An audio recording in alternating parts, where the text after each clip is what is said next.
Who doesn't appreciate the peace and tranquility of nature? It's one reason Jeep Wrangler owners love their vehicles.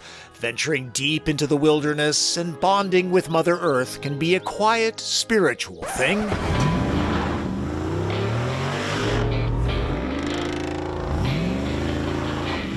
Or not, when it's the Wrangler 392. It's got V8 power, what the faithful have wanted for nearly 4 decades. No, it's not an obscene supercharged Hellcat power plant, but the copious thrust and straight-line performance it provides makes me wonder if the engineers and marketing team snuck this package past the in-house liability lawyers late on a Sunday night.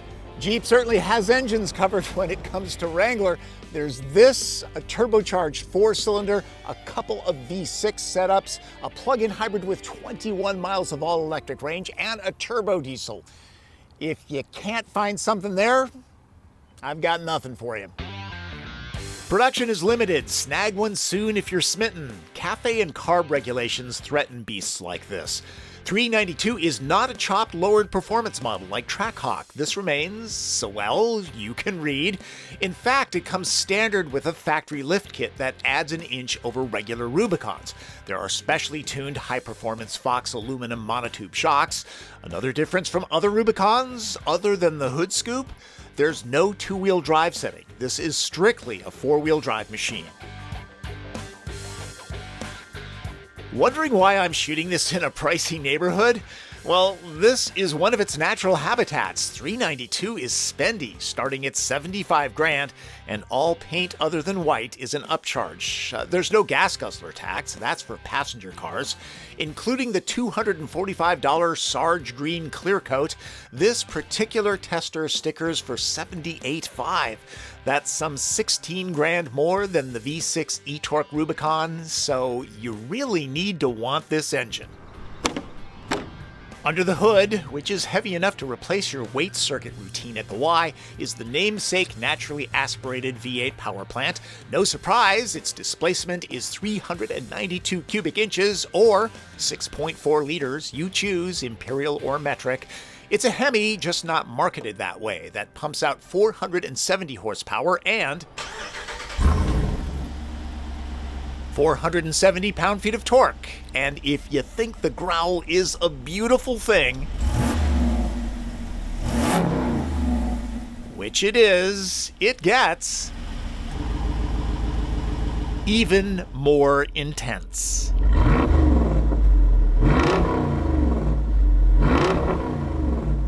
The neighbors might disagree on whether this is a good thing or not.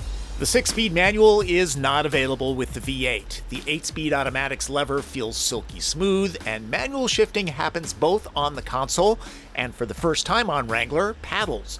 This remains a Rubicon, and it offers up all the off-road kit that buyers want when boulder hopping. Lockable diffs, sway bar disconnect, even upgraded brakes donated from Gladiator Mojave up front, 4xe in the rear. The 392's power is great for sand. I have no access to shreddable beaches or dunes, so I'll be focusing on pavement performance. By the way, the hood scoop is seriously functional. Its tri-level ducting system channels 15 gallons of water per minute away from the engine's air supply, so wake washing over the hood isn't an issue. 392 can ford up to 32.5 inches of water, and it can tow 3,500 pounds. I'm certainly all for performance, but how fast is too fast when it comes to Wrangler? This does 0 to 60 in 4.5 seconds. You know, this is not a natural thing. You shouldn't be able to go this fast in a Wrangler. It's a poor man's AMG G63. The Jeep might be a skosh slower, but it's easily half the price. Some will buy it for the power, others will buy it for the sound. It's glorious. Going forward in a straight line is exhilarating. Perhaps you encounter turns, corners, and curves on your travels. That's when Mr. Physics shows up. I mean, this thing rides high, center of gravity isn't exactly low. Toss this into a corner hard and white knuckles. Seriously. Think about it. This is a Wrangler, a Rubicon with removable doors and top, plus a lift kit. Thank the car gods for electronic stability controls and such. All right, not to be a dad, but I'm going to be a dad. This is a handful, and in the wrong hands, could be dangerous. The suspension has been reworked. Front springs are 10% firmer, 20% softer in back.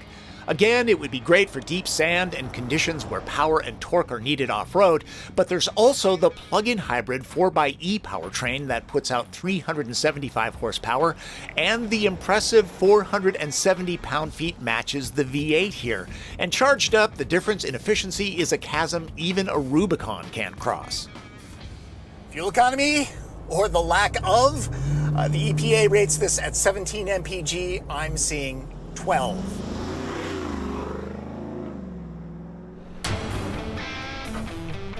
A quick reminder on what Wrangler can do when it's pressed into hard duty. This is the 3-liter V6 turbo diesel in action. The 392 is certainly capable, but I have to wonder if its extra 420 pounds over the eco-diesel makes a difference.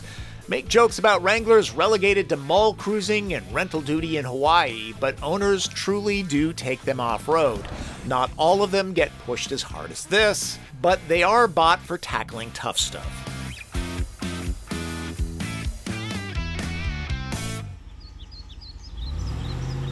For civilian duty, this JL is a big improvement over the JK, noticeably easier to pilot, but it's still a Wrangler, and on pavement, it's not quite as polished as its newly minted rival, Ford Bronco, that only has 2 engine choices. How would this be for a long road trip?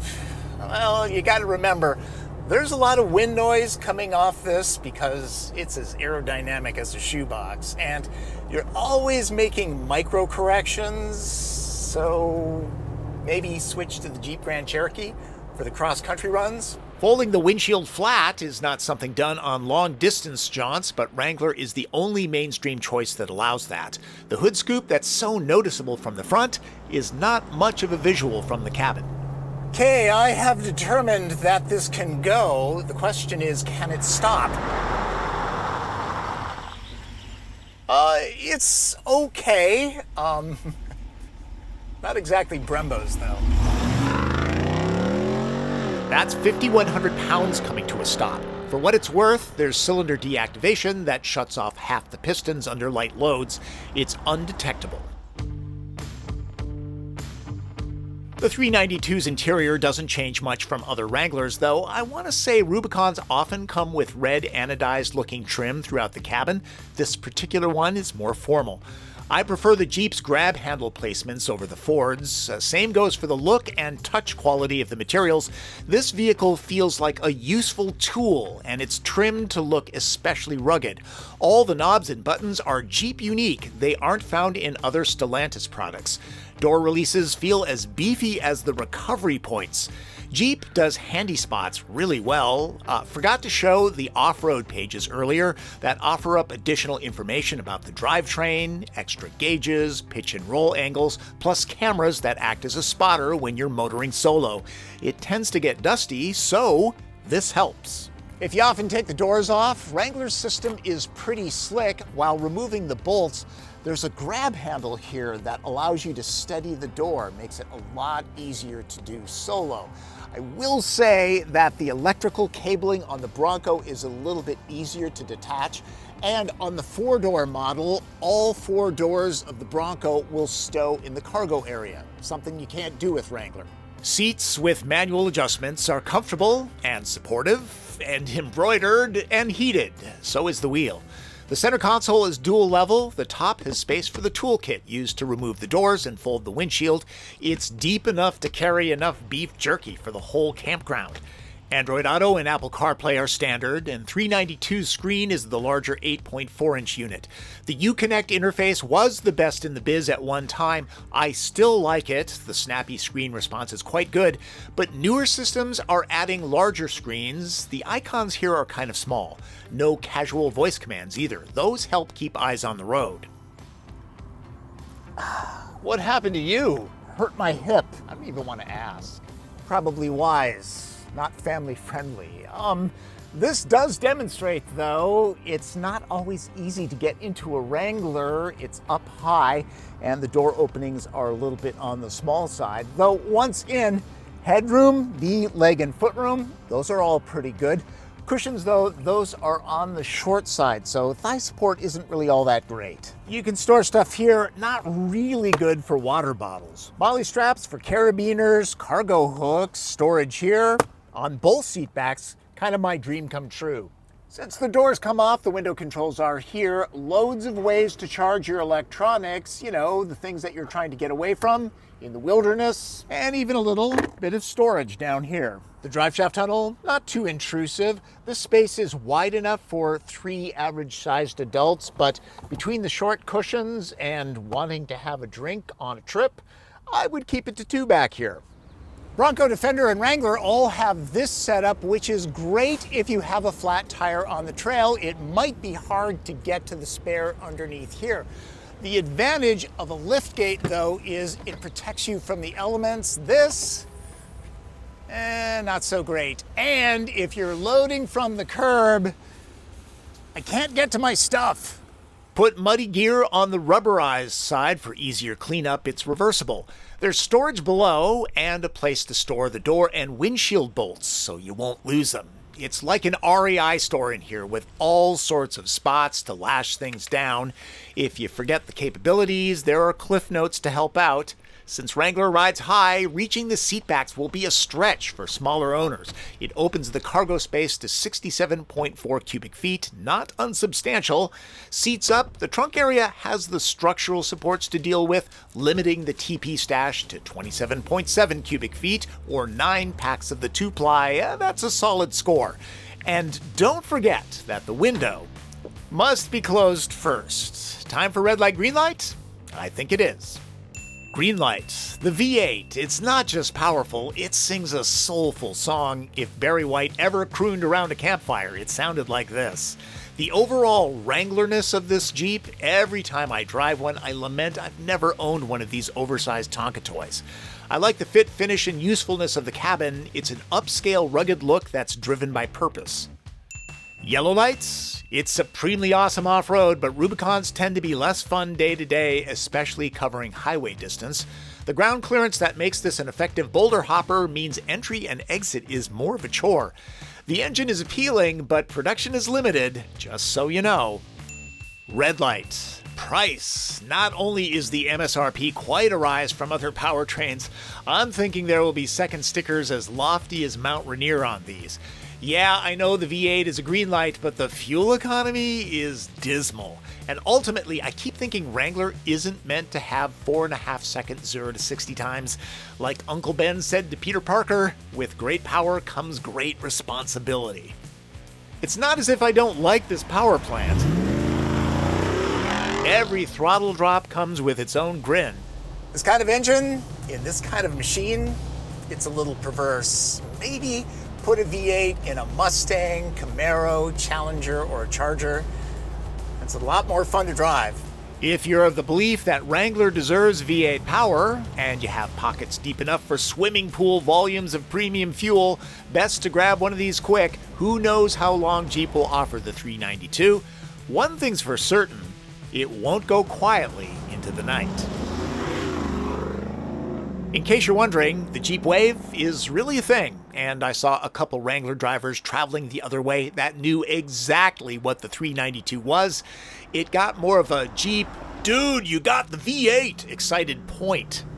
I really did want to get GoPro shots of the tailpipes, but I couldn't find a way to mount the camera back there, so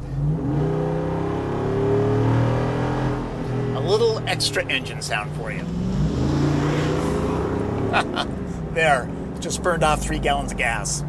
Remember that I have a price quote service, and I really do mean it. If you use mine or if you use somebody else's, it doesn't matter to me.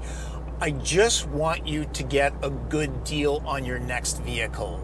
It's getting a little weird out there in the car shopping world, so get yourself real world pricing before you pull the trigger.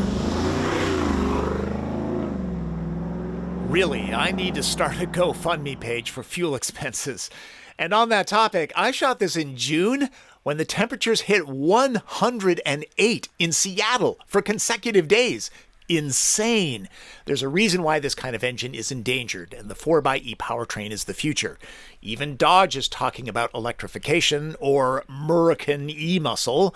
I suspect many 392s will simply be collector vehicles and driven very little. This is the end. Time for the fun facts. This time not so much about the vehicle and more about this. Why does Wrangler have a physical whip antenna? Well, a lot of trucks do, and here's why. Vehicles like this are often used away from the city in remote areas, and these have much better reception than a shark fin. And you can't really use a shark fin on a Wrangler because, that's right, you might take the top off. So that's why. Thanks for watching. Remember, every Tuesday, a great car review video like this, you might think about signing up and subscribing, all right? All right. That's Driven. I'm Tom Voelk.